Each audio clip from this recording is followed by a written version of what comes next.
ఈరోజు మదనపల్లి నియోజకవర్గంలో జరిగిన అత్యాచార ఘటనకు నిరసనగా రాయచోటి ప్రజా సంఘాల ఆధ్వర్యంలో రాయచోటి ప్రజలందరము కలిసి ఆ అమానవీయ ఘటనకు నిరసన తెలుపుతున్నాము.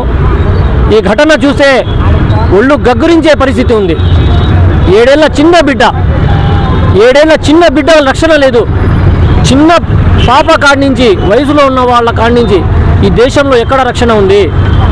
మన ప్రధానమంత్రి గారు ఒక నినాదం ఇచ్చారు, బేటీ బచావ్ బేటీ పడావ్. ఎక్కడ బేటీలు సురక్షితంగా ఉన్నారు? ఎక్కడ ఆడబిడ్డలు చదువుకునేదానికి అవకాశం ఉంది? టాయిలెట్లలో కూడా ఆడబిడ్డలకు రక్షణ లేదు, బజార్లో కూడా ఆడబిడ్డలకు రక్షణ లేదు.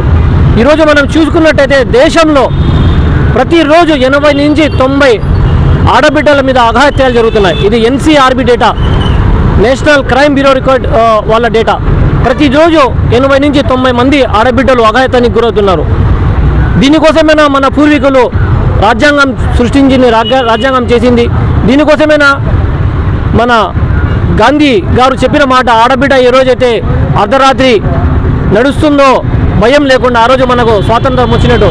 ఇంకా ఎన్ని రోజులు కలగనాలా, ఎన్ని రోజులు చూస్తూ ఉండాలా ఈ స్వాతంత్రం కోసము?